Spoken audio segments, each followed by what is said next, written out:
Se supone que ya estoy.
Hola, ¿qué tal amigos? Muy buenos días. Son las 9 en punto por aquí por Guatemala, Centroamérica.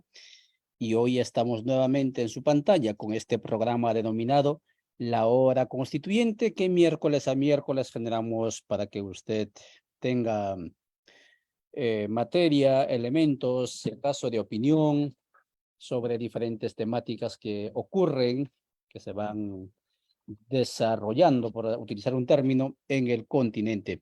Ya está con nosotros Roberto Espinosa y Danilo Quijano, con quienes hablaremos esta mañana sobre el Perú, sus consecuencias sociopolíticas después de Pedro Castillo, después de aquel 7 de diciembre del 2022. ¿Qué pasó? ¿Cuáles son sus impactos? Seguimos viendo noticias a nivel internacional de una presidenta como Dina Boluarte, por decir de alguna manera, vapuleado, por decir de alguna otra manera también, a nivel internacional y a nivel país. Instituciones como el Congreso de la República o el mismo Ejecutivo del país que no gozan con más del 10% de aprobación popular. Un país donde, según el Instituto de Estudios Peruanos, cerca del 60% de los peruanos estarían dispuestos a obviar la garantía de los derechos humanos para instaurar la seguridad. Escúchelo bien. Esto es lo que está ocurriendo en el Perú. Yo no soy quien va a hablar, van a ser ellos los que van a hablar. Estamos transmitiendo a través de Radio Victoria, estamos transmitiendo a través de Vía La Soberana, que todavía ingresamos a ese canal, y también Minca Comunicaciones de Argentina. También transmitimos al Carajo.dg de Colombia, Rondas Campesinas del Perú, y en Guatemala, pues Codeca Guatemala y también CPO, que nos permite por algunos momentos entrar a sus canales. Gracias, amigas y amigos, por seguirnos. Son las 9:02. De esta manera comienza el programa La Hora Constituyente, cuando septiembre es 27. Danilo, por favor, salude a la audiencia y luego Roberto, y comenzamos con Danilo con la primera pregunta que le voy a formular enseguida. Adelante, Danilo, salude a la audiencia. Micrófono, por favor, Danilo. El micrófono. Muy buen día, Ollantay. Gracias por la invitación. Es un gusto saludarte por esta vía, Tito, Roberto, y mis saludos a todos los y las oyentes de tu programa, Ollantay. Muchas gracias, Danilo. Adelante, Roberto. Ollantay, un saludo, Danilo. Bien, agradecer este esfuerzo y el espacio de tu emisora, de Ollantay, para mantenernos actualizados en los procesos políticos y sociales en el AVE Yala. Muchas gracias, Roberto. Muchas gracias, Danilo. Roberto, en este caso tenemos entendido que está en el Perú, Danilo está en Santiago de Chile, pero ambos son entendidos, ambos son, digamos, acrisolados en las luchas, en las batallas de ideas, pero también en la batalla de lo que son los movimientos, las organizaciones, lo que se dice la calle, por el asfalto en lo que se llama Perú. Directamente vámonos entonces contigo, Danilo. La pregunta es, ¿quiénes y por qué la instalan a la señora Dina Boluarte, muy a pesar de la situación que vive su gobierno en este caso? Cuéntenos, por favor, estimado Danilo. Yo quisiera empezar haciendo un pequeño recuento de los resultados electorales del 21. Les voy a dar cifras más o menos oficiales que circulan en Internet, en la OMPE, en los organismos encargados de estas materias. Recordar, por ejemplo, que el triunfo electoral de Pedro Castillo se da en dos vueltas. Una primera vuelta en abril del 21 y una segunda vuelta, la definitiva, en junio del mismo año. Pedro Castillo gana la primera vuelta electoral con tan solo el 18,95% de los votos. El segundo lugar lo ocupa Keiko Fujimori con el 13,4% de los votos, es decir, alrededor de 5 puntos porcentuales de diferencia. El tercer lugar lo ocupa Rafael López Aliaga con el 11,75% de los votos. El cuarto lugar, Hernando de Soto, con el 11,63% de los votos. El quinto lugar, Johnny Lescano, con el 9,07%. El séptimo, si no me equivoco, Verónica Mendoza, con el 7,87%. Sigue César Acuña, con el 6,02%. Jorge Forsyth con el 5,65% y Daniel Urresti con el 5,64%. Como pueden ver, ningún candidato llega al 20%, ni siquiera al llamado tercio electoral, que suele ser el concepto o la referencia para hacer los análisis políticos bajo ese viejo esquema de izquierda, centro y derecha. Es decir, es una elección en primera vuelta que da cuenta de un electorado o una ciudadanía, si es que el voto da cuenta de una conducta ciudadana, repito, muestra una ciudadanía electoral o políticamente fragmentada. Entonces, dicho eso, en segunda vuelta, que es en el mes de junio, Pedro Castillo gana con el 50,12% de los votos. Y Keiko Fujimori pierde con el 49,78% de los votos. Estoy redondeando. La diferencia es mínima. Pedro Castillo gana solo por 44.058 votos de diferencia a su favor. Es decir, la sociedad peruana está partida en dos. Está partida en dos. Ahora, si uno entra a analizar el 50,12% que en segunda vuelta votó por Pedro Castillo, si tomamos como referencia que en primera vuelta solo obtuvo el 18,95%, quiere decir que en segunda vuelta Pedro Castillo gana con el 26,82% de los votos prestados, no son sus votos. No necesariamente ese 26,82% es lo que eufemísticamente en Perú suele llamar el voto del Perú profundo. Probablemente se trata de un voto mayoritariamente anti-Fujimori, que sabe lo que no quiere, pero no necesariamente sabe lo que quiere. Puesto en los términos de tu pregunta, es probablemente un 26% que está en disposición de, con tal de tener seguridad, puede sacrificar libertad.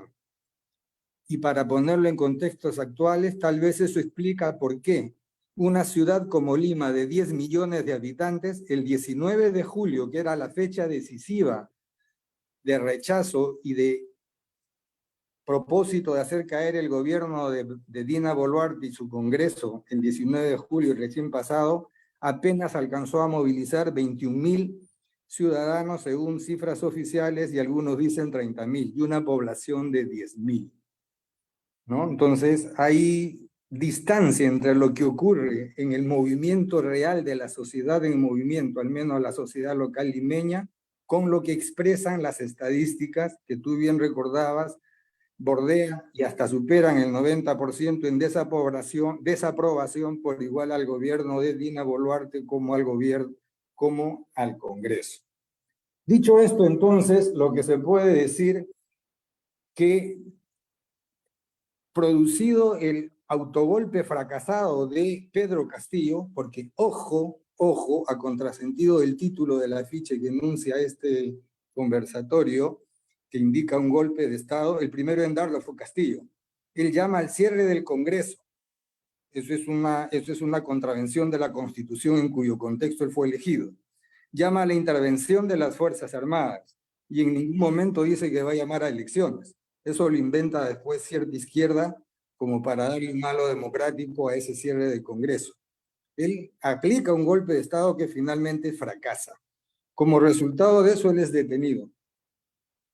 Efectivamente, se necesitaba una acusación constitucional y un debido proceso en el Congreso para poder ser vacado. Eso fue festinado, eso no fue aplicado.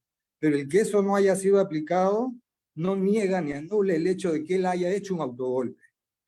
Como tampoco el que finalmente Dina Boluarte, modulada por ese Congreso que se festina el debido proceso, finalmente por sucesión presidencial elige a presidente, tampoco eso le da legitimidad. ¿Sí? Hay de ambas partes, digamos, por decirlo así, en los términos constitucionales establecidos, ambas partes se zurran en la Constitución. Pero eso es lo formal. Lo real y concreto es que desde un comienzo el Congreso y Gobierno, Ejecutivo y Legislativo tienen una absoluta deslegitimidad social. Pueden tener la legitimidad formal, en los términos ya dichos, ¿no? Bastante festinados en sus detalles, pero la falta de legitimidad social es creciente. Tú lo has dicho al iniciar la pregunta, bordea el 90% de la desaprobación en ambos casos. Por consiguiente, en una pregunta inicial que tú me anticipaste, ¿qué es el gobierno de Dina Boluarte? Bueno, pues es una democradura, o si tú quieres es una dictablanda. En estricto rigor ya es una dictadura, ¿no? Entonces, ¿a quiénes representa? A esas fracciones, a esas minorías que ya las enuncié porcentualmente en los resultados electorales, cuyas sumatorias hacen la mayoría. La mayoría del Congreso, eso es una sumatoria de minorías, todas con orientaciones, si usamos la jerga de derecha, centro, izquierda, de derechas, ¿no? Son distintos referentes políticos, organizaciones políticas, que configuran núcleos de poder articulados a grupos empresariales o, si tú quieres, a los poderes fácticos. Eso es, y no otra cosa, el gobierno de Dina Boluarte. Y ojo, un detalle, ella fue vicepresidenta de Pedro Castillo. Por eso, admitiendo y subrayando las irregularidades, tanto el autogolpe fracasado de Pedro Castillo como las irregularidades para establecer la sucesión presidencial, no obstante, ella, en la formalidad, en tanto vicepresidenta, bueno, pues le correspondía asumir. Estamos. Eso hay que dejarlo claro. Con esos datos cada quien saca la conclusión que quiere. Si fue un golpe de Estado contra Pedro Castillo o si Pedro Castillo hizo un golpe de Estado fracasado sobre el cual la vacancia aparentemente formal y con todo lo que festina también deviene en un golpe congresal, como por ejemplo el que le hicieron a Dina Rousseff en Brasil, ¿no? Pero entonces, hay golpes de derecha y hay golpes de izquierda, y hay golpes en la vida tan fuertes, yo no sé, como diría César Vallejo, y a la izquierda le gusta esconderse en los golpes de la vida, yo no sé, porque cuando los hace la izquierda no es golpe, cuando los hace la derecha sí es golpe. Y ahí creo un problema, un nudo gordiano a desatar, pero avanzo.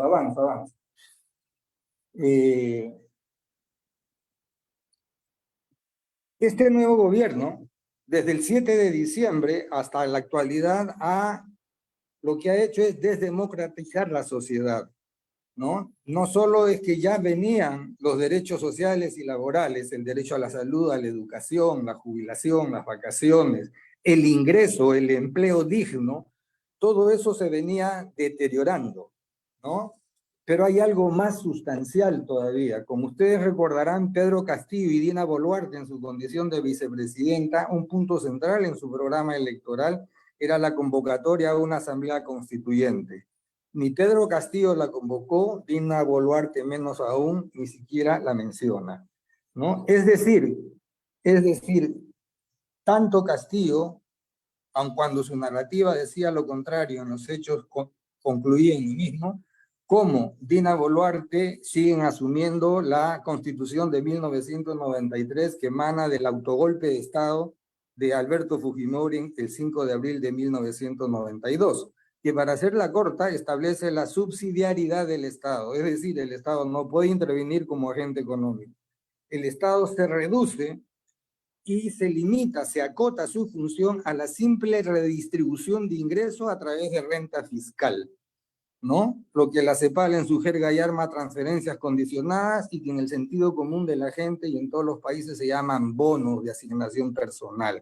Vas al Banco de la Nación o a la banca privada y con tu documento de identidad te entregan una cantidad de dinero mes a mes. Eso se vio de manera más flagrante o más evidente y trágica en la época de la pandemia.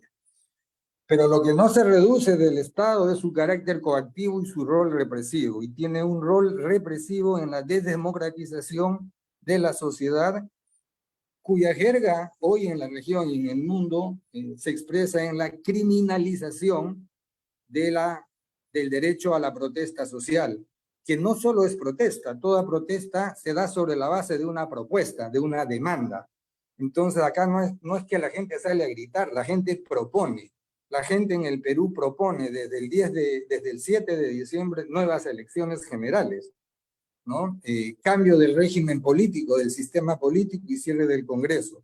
En tanto eso no se produce, la gente sale a protestar y viene el rol coactivo y represivo del Estado y hay 49 muertos cuya muerte ha sido ocasionada por disparos con armas de guerra, mayormente de la policía y eventualmente de algún efectivo policial, por igual en Ayacucho como en Juliaca, en la región, en la macroregión sur andina. Entonces, el Estado se reduce en su rol económico, en su rol de redistribución de elementos que redistribuye el ingreso vía renta fiscal, más no en su rol represivo, por el contrario, este aumenta.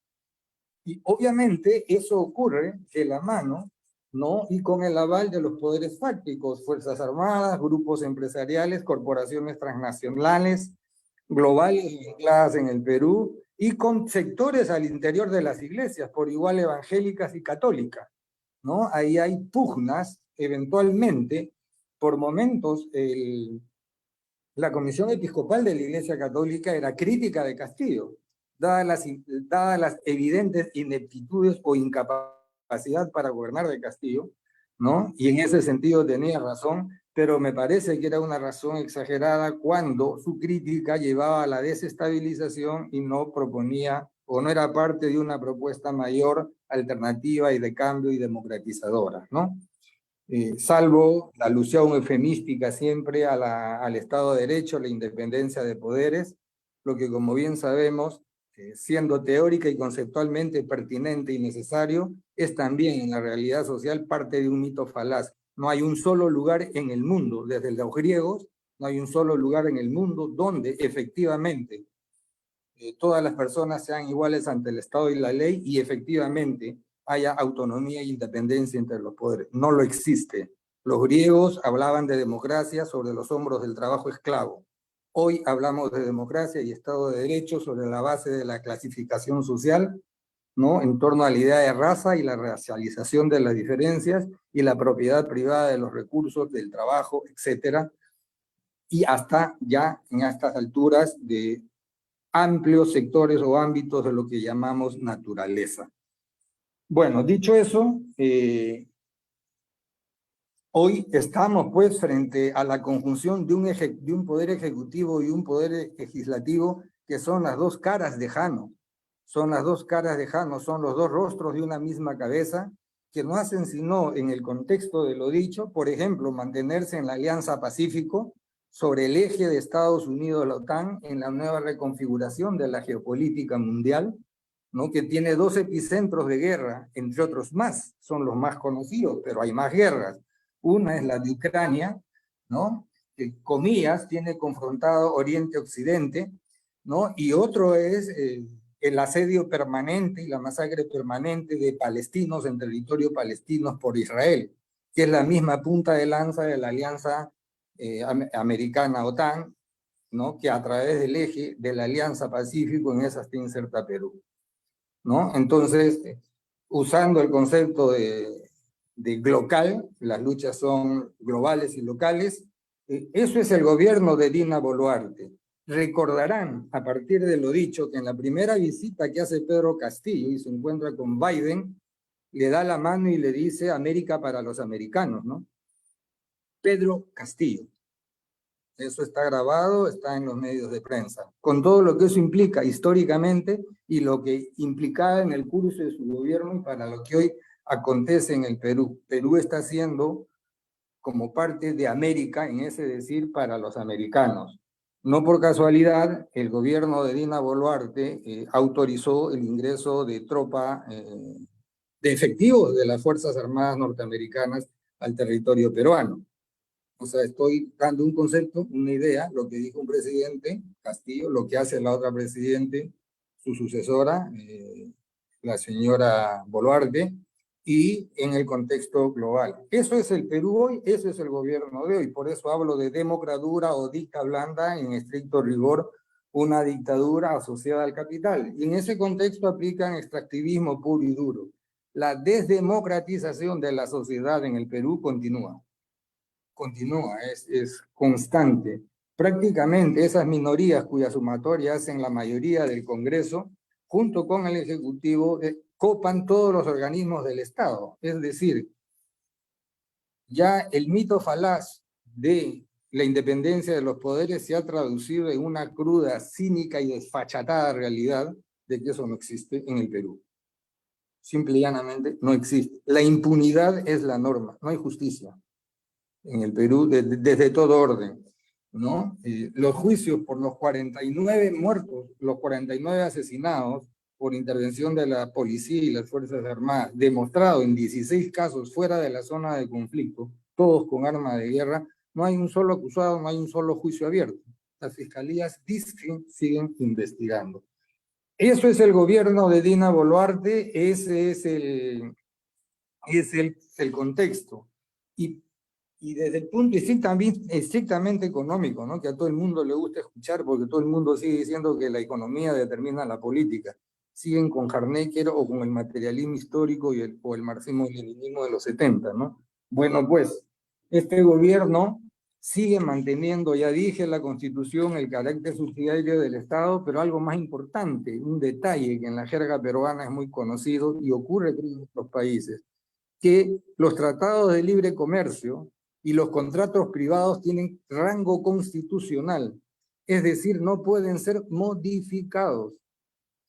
Un ejemplo, en el caso de los dos eventos, lo que fue la Convención Constitucional en Chile y lo que es hoy el Consejo Constitucional en Chile, ninguno de los dos puede o estaba facultado, ni el primero ni el segundo aún en curso, para modificar los tratados de libre comercio. Y es más, lo que aprueben tiene que ser refrendado por el Congreso, aun cuando pase vía referéndum. Entonces, esto es un poco para explicar en los tiempos actuales y volviendo al Perú, cuáles son las amarras. Lo sorprendente, insisto, es en que la protesta social del 7 de diciembre, y con esto termino, a la actualidad ha ido increciendo, pero ha ido creciendo sobre todo en la región macroandina sur. Pero eso ya es decir bastante, fundamentalmente en Puno y parcialmente en Ayacucho. Y el epicentro son las comunidades quechuas y aymaras. De 25 regiones, sí, cierto, han habido movilizaciones en 25 regiones, pero ninguna con la envergadura de las ocurridas en Puno, ninguna con una propuesta, ninguna con un ejercicio práctico de una autoridad pública a otra, como es cuando se congregan en cabildo o asamblean las comunidades quechas o aymaras de Puno y deciden movilizarse en su región y marchar hacia Lima. No para tomar Lima, porque de lo que se trata es de tomarse el Perú o América Latina, sino en tanto Lima es la sede central del gobierno, bueno, hay que ir a protestar ahí. Pero, oh, qué casualidad, Lima, una ciudad de 10 millones de habitantes, apenas moviliza 30.000. Solo para, toda comparación es odiosa, pero por contraste permite ver luces que los pliegues ocultan. Chile, en Santiago, una sociedad de 7,5 millones de habitantes, en el estallido del 2019, el 25 de octubre, movilizó, según 1,5 millones de habitantes, según otros 2 millones, cerca del 15% de la población santiaguina. En la primera quincena de octubre del 19, si le ponemos nombre de estallido social o levantamiento indígena popular, Quito fue tomado por varias decenas de miles de ciudadanos indígenas y no indígenas, a tal punto que, ya lo dije en una entrevista pasada, Lenín Moreno tuvo que trasladar la sede de su gobierno a Guayaquil, porque tuvo temor de que lo destituyan al igual que a Bucaram, a Mahuat y a Gutiérrez. Entonces, ¿qué pasa, no? ¿Qué pasa? O sea, todo es la perversidad del Congreso, es la perversidad del Ejecutivo, es la perversidad de los medios concentrados, es el imperialismo, es todo eso, sí, sin duda ellos hacen lo suyo. Pero ¿qué pasa en la sociedad civil? ¿Hay temor? ¿Hay miedo? ¿Hay desorganización? ¿O la gente ha internalizado el consumo me consumo y la frustración por el consumo, finalmente, es lo que termina frenando su disposición a organizarse y movilizarse?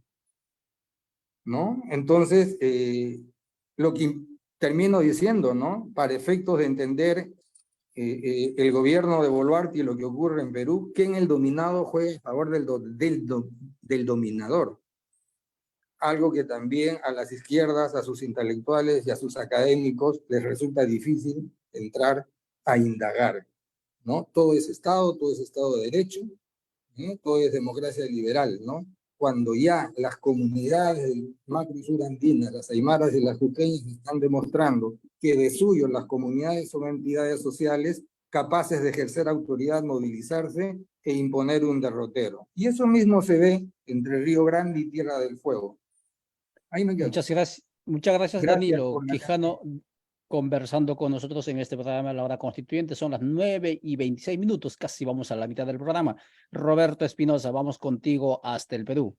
La pregunta que teníamos contigo, y por favor active el micrófono, es, ya son más o menos como 9 meses de esa destitución de Pedro Castillo, como indicaba esto Danilo, ¿no?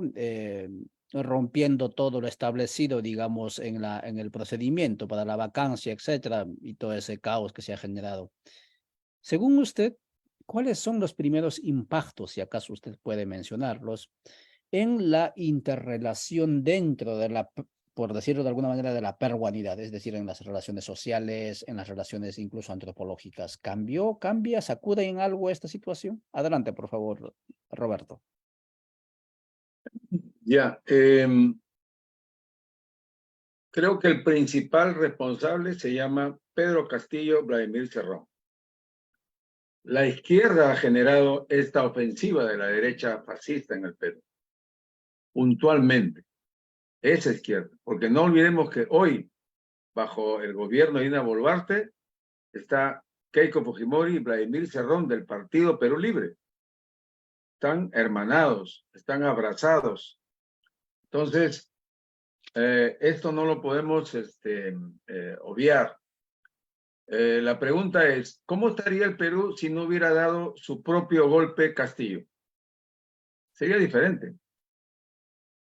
Castillo pudo, si estaba acorralado, como de hecho fue así, pudo haber actuado para convocar a elecciones nacionales y quizás estaríamos en otra situación. Pero facilitó, le puso en bandeja al fascismo y al racismo que está siempre presente en el país, y coincido con gran parte de lo señalado por Danilo, estaba listo para dar el zarpazo, y Castillo lo facilitó con su propio autogolpe fracasado, porque estaba destinado al fracaso.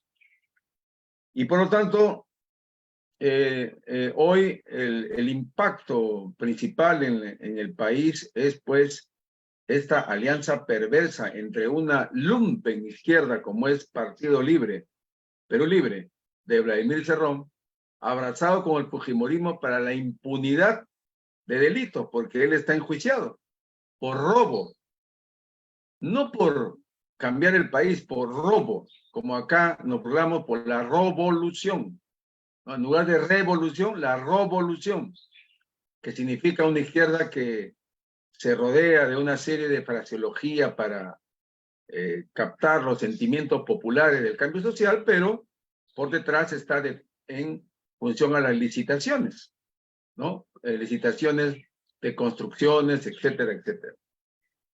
Ahora bien, el impacto que tenemos es pues un fascismo desplegado, impune en el Congreso, en el Poder Ejecutivo, en las normas, ¿no? Por mencionar un ejemplo, acaba de proponerse un proyecto de ley para prohibir películas en idiomas indígenas, en quechua, o en aymara, o en chipí, o en ayánica. ¿Cuál es el argumento? De que sería una discriminación. ¿Contra quién? Contra los que no hablan esos idiomas. O sea, es el mundo al revés, una cuestión kafkiana, absurda, pero en eso está. En eso está, pues, los mini partidos de derecha que hacen la sumatoria mayoritaria en el Congreso. Racismo, fascismo, extractivismo, están bajando las normas ambientales, ¿no? Que van a facilitar la deforestación, la destrucción de bosques, ¿no? Y, bien, entonces, cuando hubo un movimiento hace años atrás en el Congreso de estos mismos grupos, intentaron colocar ahí a Merino, un hombre de derecha, Lima salió en movilización. ¿Y por qué ahora Lima no está saliendo? Está saliendo recién. Habría que hacer una evaluación ahí. Y no salió porque había una duda, una gran duda, cómo salimos a marchar para defender a un presidente ratero, ladrón, que se llama Pedro Castillo. ¿Por qué? ¿Por qué tenemos que hacer eso?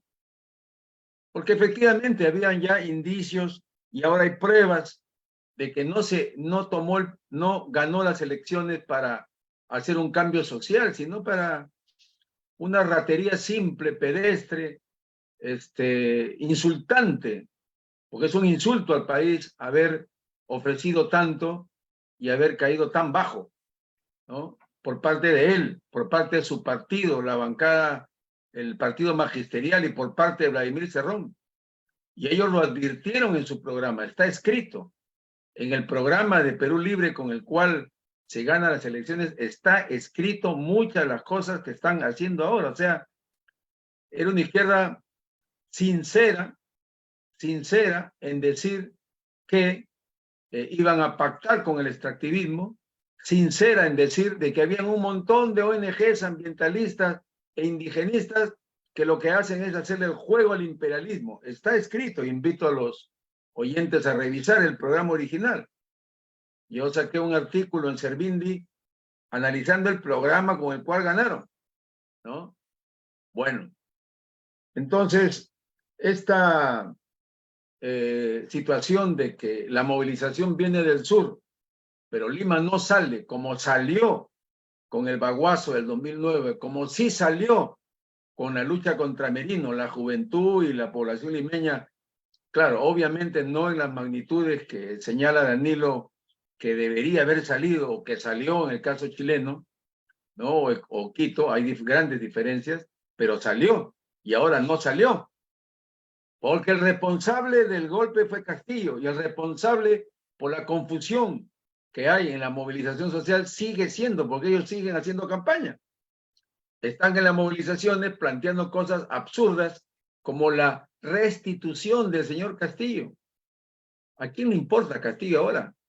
Lo que importa es parar al fascismo que está en el Congreso y que se convoque a elecciones nacionales. Incluso se oponen a que se convoque.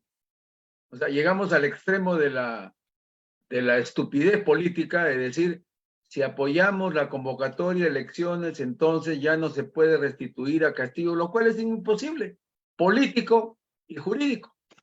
porque el señor está acusado con pruebas de la corrupción que hizo y también el golpe. El golpe es un hecho. Que no hayan tramitado las cuestiones formales en el Congreso queda absolutamente secundario, ¿no? Entonces, incluso se oponen. Ha habido una movilización últimamente contra el intento de capturar. Quieren esta derecha fascista y racista ya controla el Congreso, controla el Ejecutivo, controla las Fuerzas Armadas, aliada con el empresariado, los grandes medios, controla el Tribunal Constitucional, controla la Defensoría del Pueblo. ¿Qué le queda por controlar? La Junta Nacional de Justicia, que es la que nombra jueces, y el jurado electoral es el último rincón, y para eso se convocó a una movilización de diferentes sectores populares en Lima. Y se oponen, no participan, los que están al lado de Castillo, al lado de Vladimir Cerrón. No se oponen con argumentos alambicados, como suele hacerse en cierta izquierda, en el sentido de decir, no, ese es muy poco, ¿por qué vamos a salir para impedir que se capture la Junta Nacional de Justicia? Lo que hay que hacer es el cambio constitucional, lo que hay que hacer es en fin, la restitución de Castillo, ¿no? Entonces, creo que los sectores medios, los sectores populares de Lima sí están saliendo poco a poco, porque se ha despejado la gran confusión, la gran duda, ¿no?, de salir a movilizarse para defender a un ladrón, ¿no? Ahora eso ya está quedando en el pasado y ahora lo que está en el presente es parar la arremetida de... la derecha no se está quedando en el tema de que si hubo golpe, no hubo golpe, que si convoca, no convoca. La derecha está aprovechando para hacer cambios sociales, cambios constitucionales. Está cambiando la Constitución, cosa que le negaban a Castillo, la están cambiando día a día. Y no solo eso, no se quedan en el plano jurídico, van al plano territorial, ¿no? Están queriendo retomar proyectos mineros grandes como el de Tía María, ¿no? Ya dije lo que pasa en la Amazonía. Llegaron a decir los pueblos indígenas en aislamiento voluntario. ¿Dónde están? Nadie los ha visto. No existen. No hay pruebas. Entonces, concesiones maderables. Y en el Perú tenemos cerca de 20 pueblos en aislamiento voluntario que han sido víctimas de genocidio por las empresas petroleras. Y están en una campaña activa para eso. En fin, entonces la derecha no pierde tiempo y siguen utilizando el tema delincuencial, que es muy grande, es fuerte, ¿no? Tanto la delincuencia callejera como la extorsión violenta, muy importada desde la delincuencia venezolana con el Tren de Aragua, que es el de amenazar pues a todo aquel que produce algo, puede ser un mototaxista o puede ser una empresa, para que pague cupo. Y si no paga cupo, granadas, balas, asesinatos violentísimos.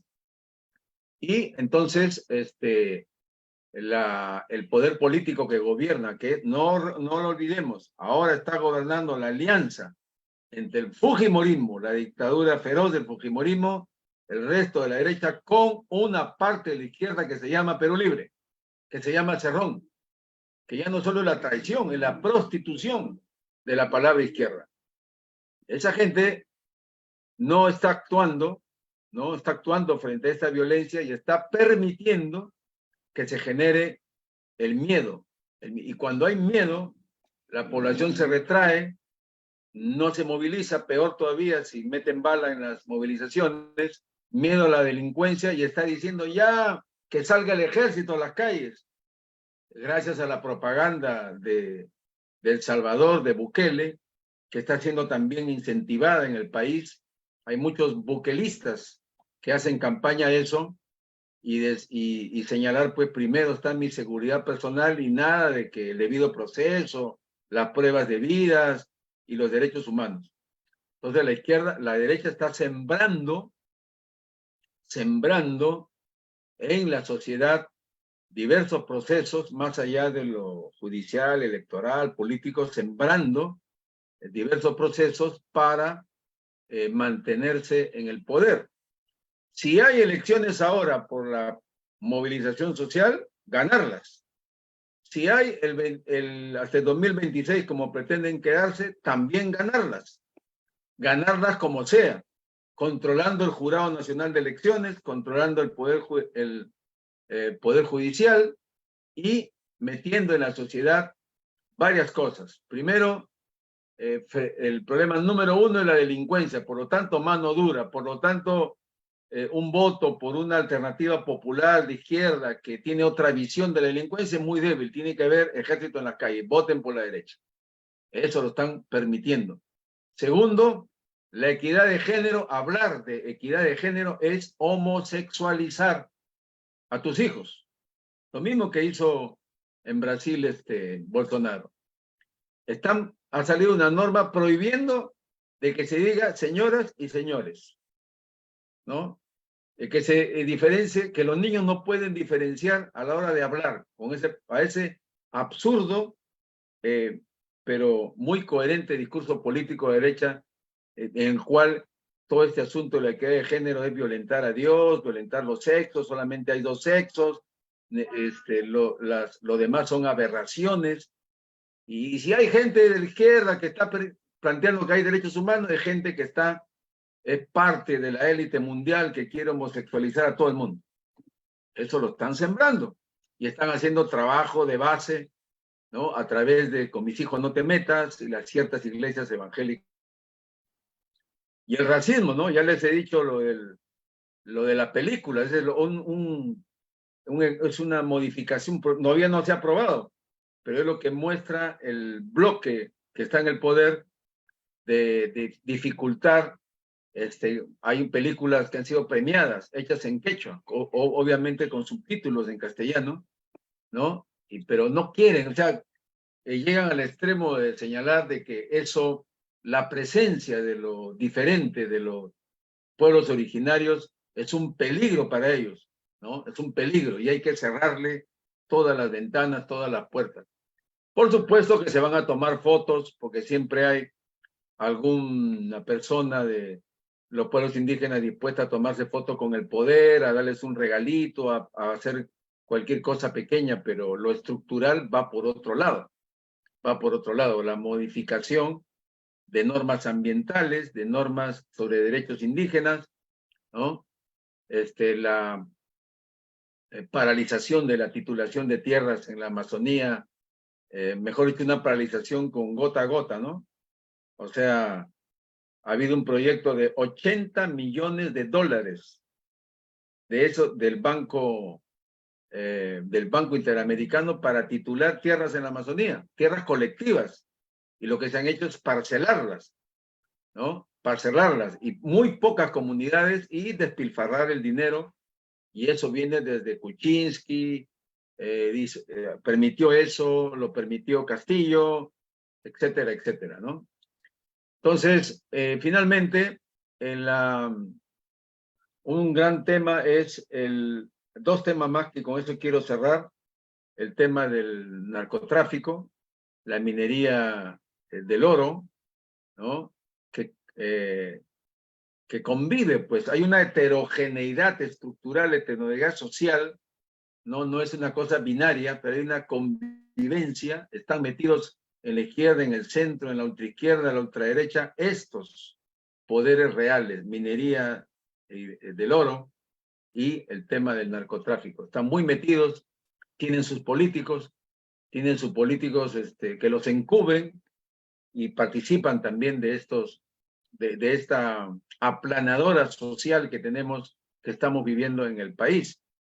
Y que no es que no haya respuesta, pero ya dijo Danilo, y comparto con eso, la respuesta fuerte sigue siendo desde Puno, desde el pueblo quechua y aymara, y el resto del país está comenzando poco a poco a salir, a despejarse de todas las telarañas que tejieron Castillo y Cerrón. Y termino señalando de que, bueno, hay gente que le dice adiós, pues, adiós, Estado peruano, ya, pues, vamos a seguir esperando. ¿Qué cosa?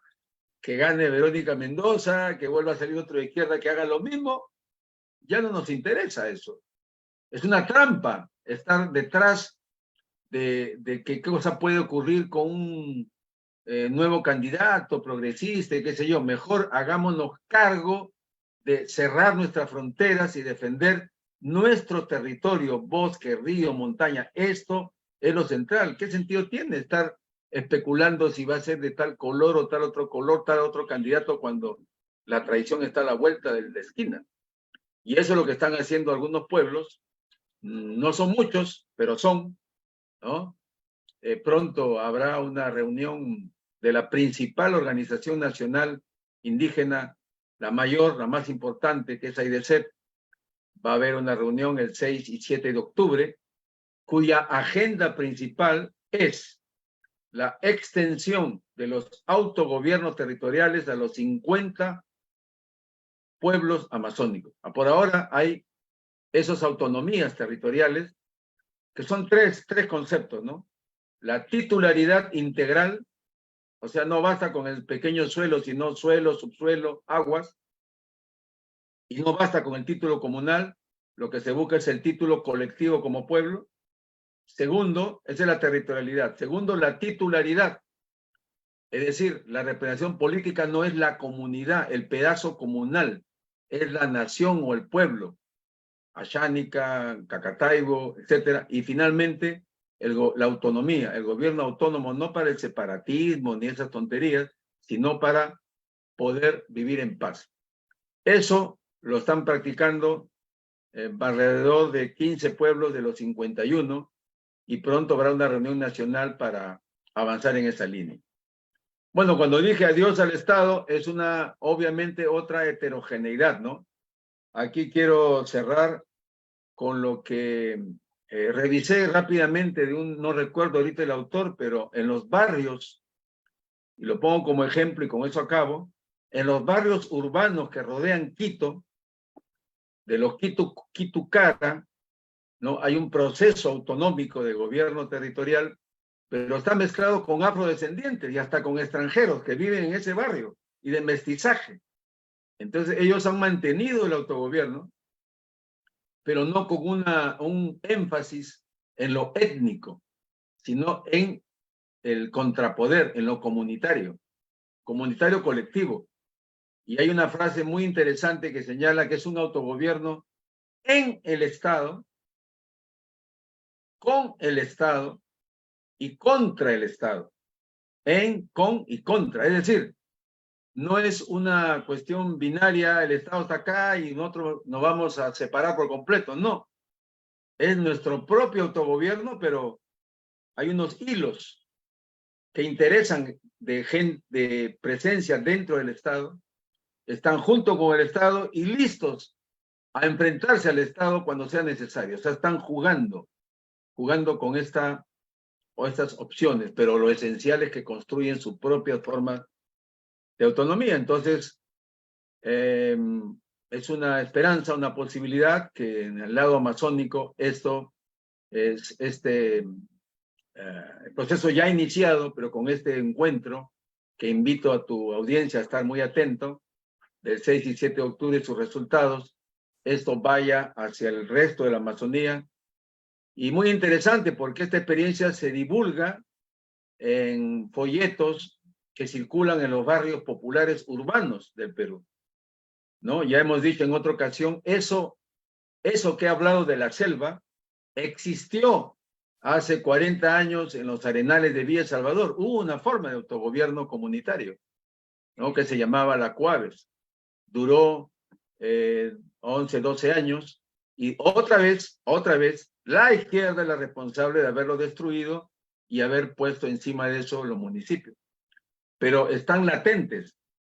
O sea, mi perspectiva es de que ocurra lo mismo que ocurrió en varios momentos, cuando se ahonda la crisis social, antropológica, etcétera.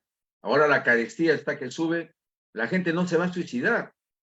O sea, no va a dejarse matar por la represión, por el racismo, sino que va a autoorganizarse. Y así surgieron las ollas comunes, el vaso de leche, surgió la Cuaves, ¿no? En fin, entonces la expectativa es de que pueda en el país, en Lima y en el país, en las ciudades, generarse una reacción popular en la cual todos los huevos de la canasta no estén en otra opción de izquierda que vuelva a traicionar los procesos, sino se vuelva a mirar hacia abajo, hacia los propios territorios y seguir construyendo formas de solucionar los problemas de la vida cotidiana en base a sus propias autonomías. Muchas gracias, Roberto Espinosa. Gracias por identificar entonces racismo, violencia y también esperanza, el autogobierno o la autoorganización. Son las 9:50 prácticamente. Danilo, en cuestión de 2 minutos, y luego Roberto, por favor, si puedes graficar por qué la izquierda tradicional, ¿no? Por supuesto que no estamos nosotros, digamos, encarcillados en este binarismo izquierda-derecha. Consideramos que el mundo es mucho más que eso, por lo menos en esta época. ¿Por qué la izquierda tradicional en el Perú actúa de la manera como actúa? Al parecer, pro intereses de la élite ilícita del país, ¿no? Al parecer, como decía también Roberto, ¿no?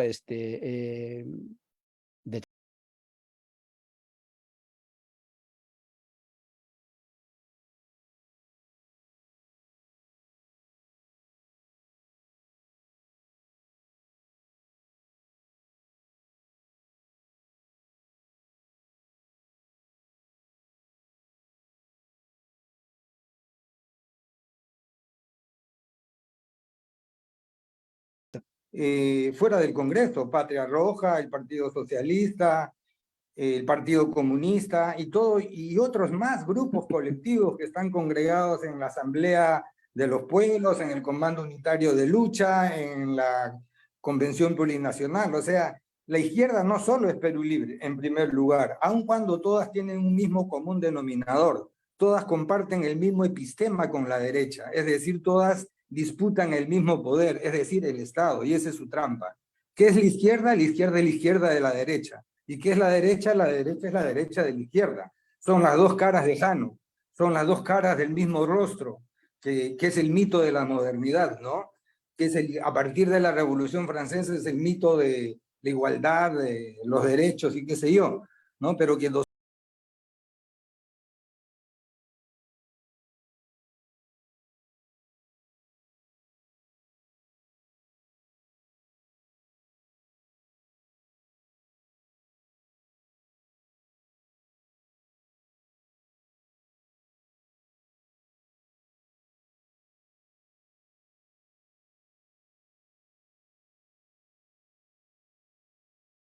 leninista, trotskista, maoísta, y sin hablar de eso, ya no hablan de la clase obrera, ¿no? Pero hablan del movimiento indígena, pero el esquema es exactamente el mismo, aplican el mismo materialismo histórico. Entonces siguen disputando el Estado en circunstancias que ya emergen en el horizonte peruano y en el horizonte latinoamericano, el buen vivir y el buen gobierno, cuyo camino es la autodeterminación y el autogobierno. Las izquierdas en el Perú, no solo Perú Libre, el resto de las izquierdas, todas las izquierdas, no reconocen, no admiten, no avalan la autodeterminación y el autogobierno.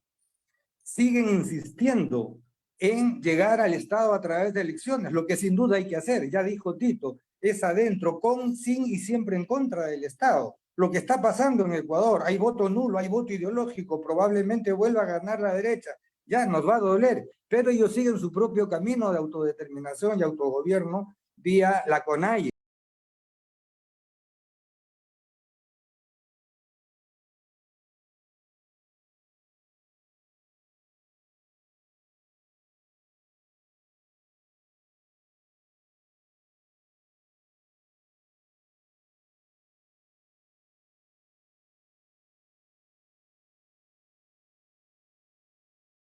No hay descolonialidad ahí.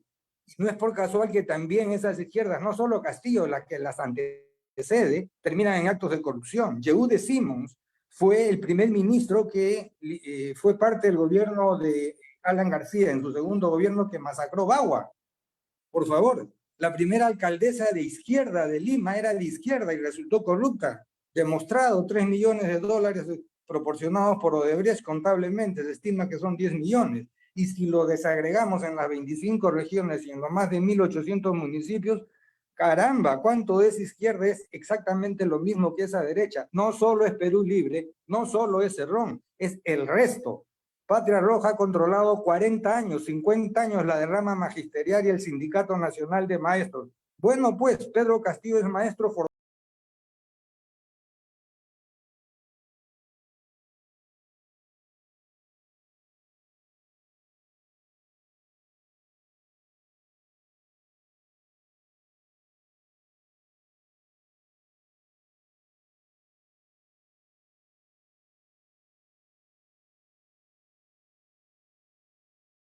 Democracia otra, pero sobre la base de la comunidad, sobre la base de la autodeterminación y el autogobierno, y eso no.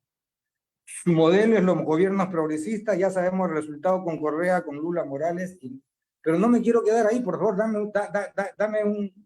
dame un minuto. Entonces, ¿cuál es el rol ahorita de la izquierda? Claro, alentar la resistencia, ser parte de las propuestas, y eso está haciendo y lo está haciendo a su modo. Ese es el tema que lo hace a su modo. No lo hace alentando el buen vivir, el buen gobierno y la autodeterminación, y menos el autogobierno. ¿Y qué entonces hay?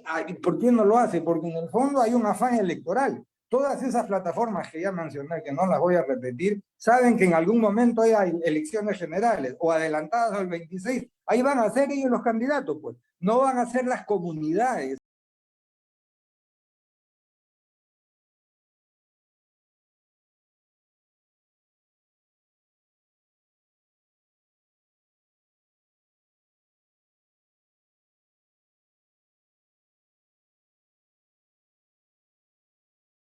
Discusión de eso no está en discusión. Lo que está en discusión es el epistema, el quehacer político y el cambio que dicen promover.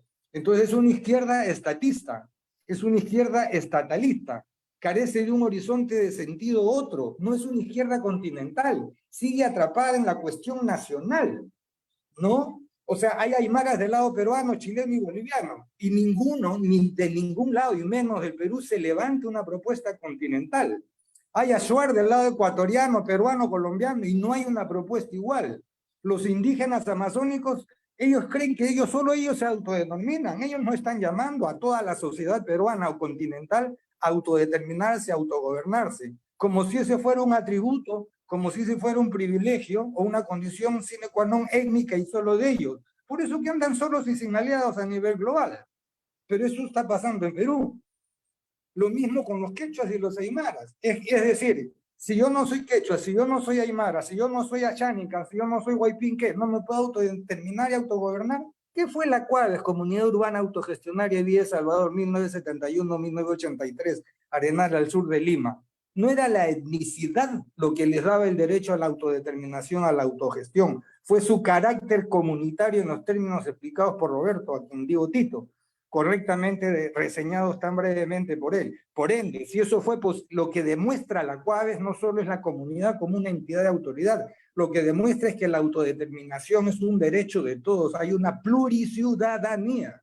Entonces, ese es el problema de los movimientos indígenas. La COICA y la CAOI, la amazónica y la andina, no llaman a la autodeterminación de todas las sociedades, de sus propios pueblos, y los que no están en la COICA y los que no están en la CAOI, ¿qué? Que se los come el tigre, el otorongo. Ese es su gran error, el etnocentrismo, del cual no lo abren al debate. Si los otros quieren autodeterminarse, que se los autodeterminen. Ahí hay un serio problema abrir al debate, que ojalá y de serlo ahora al debate el 6 y 7 del próximo mes. Pero ese debate está abierto en Ecuador, está abierto en Colombia, está abierto en Chile, pero ¿está abierto por quién?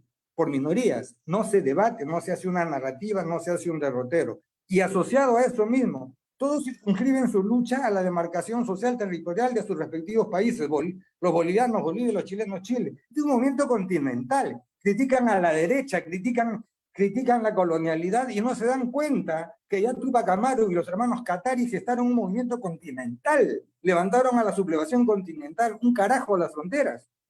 Pero esta izquierda no, hace exactamente lo contrario.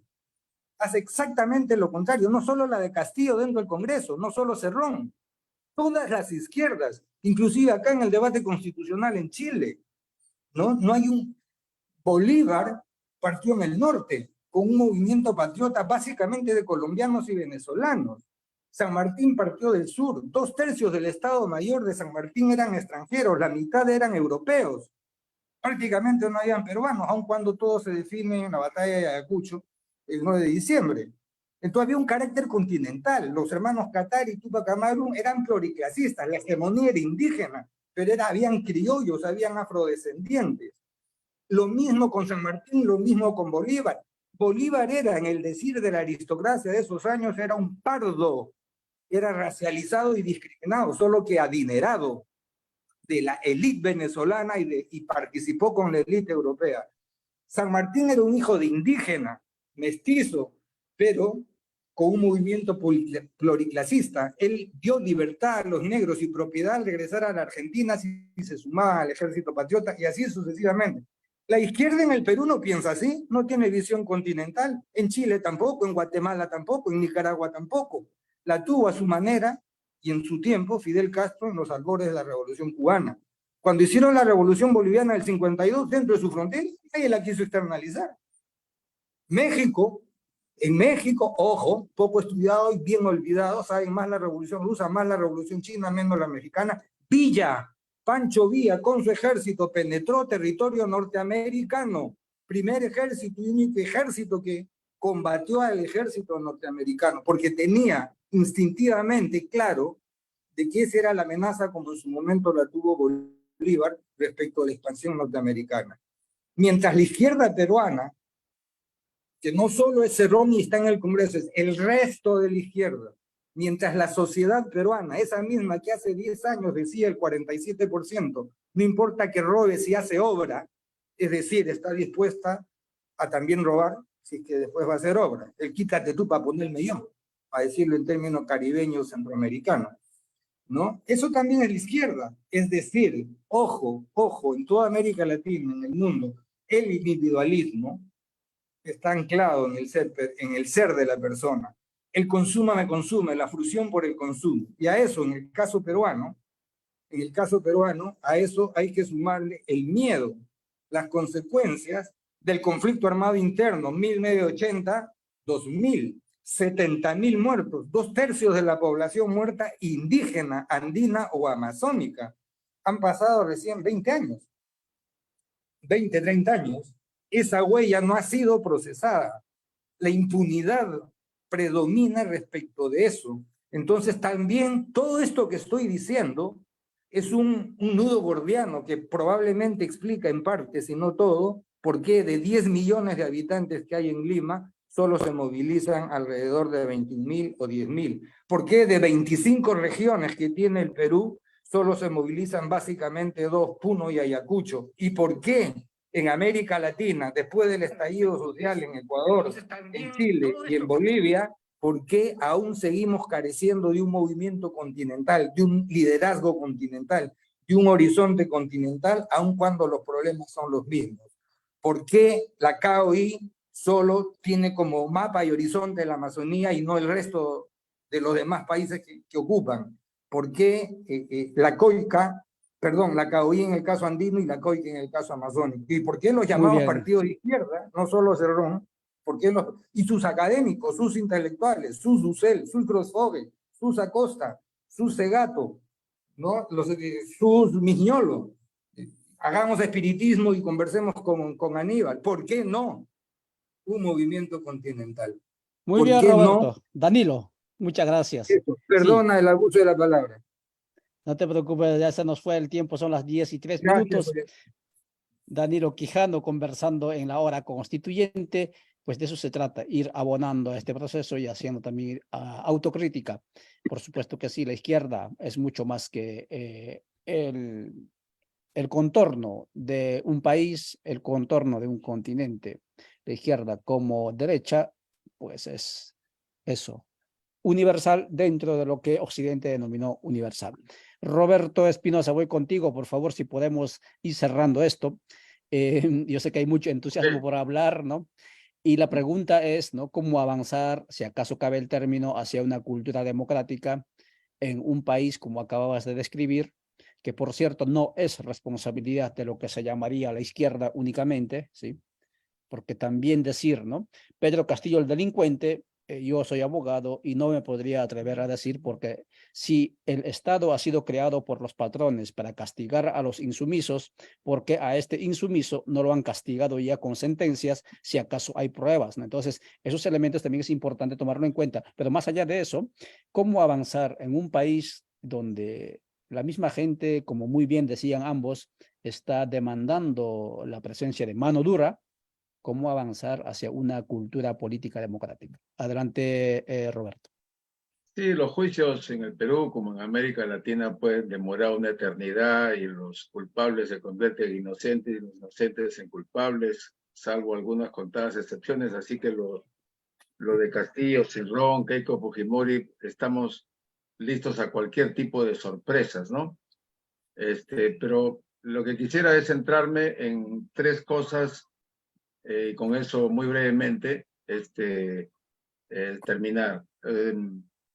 Hay tres problemas en el movimiento social, en el movimiento de la sociedad y también de la izquierda. Estado, naturaleza y razón instrumental, ¿no? El estadocentrismo está presente no solamente en la izquierda que mencioné, Perú Libre, Partido Magisterial, sino el conjunto de los otros grupos de izquierda, este estadocentrismo, esta obsesión, adicción a pensar que la única forma de autoridad colectiva es la estatal. Y eso viene de atrás y va a continuar. Mientras eso continúe, tendremos fracasos. El segundo tema es el tema de naturaleza como algo externo, como algo que hay que controlar, las fuerzas productivas. Hablan de vivir bien como Correa o como Evo Morales y después dicen para llegar al vivir bien hay que meter más minería, más petróleo para tener más dinero y vivir bien o el buen vivir. O sea, ya llegan al absurdo. Y finalmente, la razón instrumental. El fin justifica los medios, ¿no? Esa es la esencia que viene desde el quehacer de Lenin, que viene de las izquierdas de mucho tiempo y seguirá, cuando en realidad los medios que uses van a cambiar tus fines, ¿no? Es al revés. Entonces, esta razón instrumental que tiene que ver con el individualismo, el egocentrismo, y acá usamos mucho la cuestión del figuretismo, ahora las fotos abundan en las movilizaciones porque se están posicionando para ser candidatos, ¿no? En cualquier momento. ¿Ya? Esta razón instrumental que está muy metida en la historia del capitalismo, de la modernidad colonial, sigue metida pues en las actitudes, en la cabeza de la gente. Y como decía Aníbal Quijano, para tener una sociedad democrática hay que producirla democráticamente, ¿no? No se puede producir, no se puede generar una palta sembrando trigo, ¿no? O sea, si quieres tener una sociedad democrática, tienes que hacerlo democráticamente, y eso es lo que no entendió Sendero Luminoso, no entiende también otra parte de la izquierda, con el fin justifica los medios, etcétera, y por lo tanto, lo que señalaba tu pregunta, Ollantay, esta producción, esta generación de condiciones democráticas reales no van a venir de los partidos, no van a venir de las iglesias, no van a venir del Congreso, no viene de ninguna constitución, viene de un largo proceso interno en la sociedad misma, en las organizaciones, de ir democratizando todo, empezando por democratizar las propias organizaciones populares de base, ¿no? Empezando por permitir, por ejemplo, que la mitad de la dirigencia sean hombres, la otra mitad sean mujeres, empezando por ahí, ¿no? Empezando por poder tener unas estructuras de voto universal.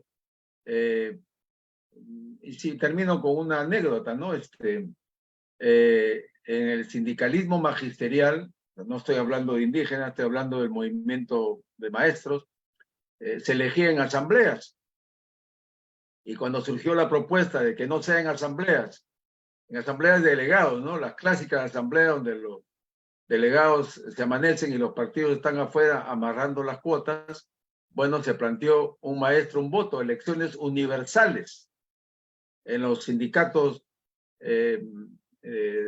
zonales.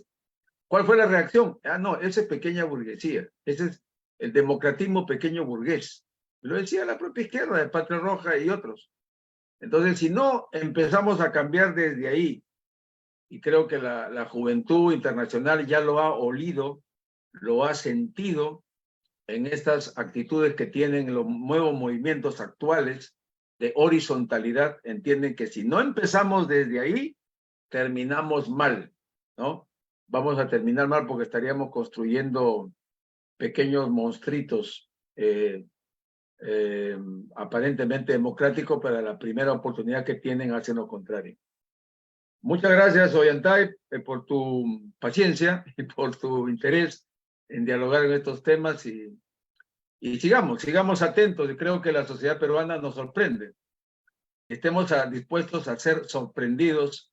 Estamos en una noche oscura, pero como dicen el refrán, cuanto más oscura está la noche, se acerca el amanecer en cualquier momento.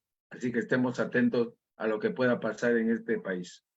Gracias. Muchas gracias, Roberto, pues por esos conceptos que dejas, sociedad, Perú, país, que por cierto, no sé, después de escuchar todas estas tertulias, ¿no? Interrogantes, preguntas, no sé si existe sociedad peruana, ¿no?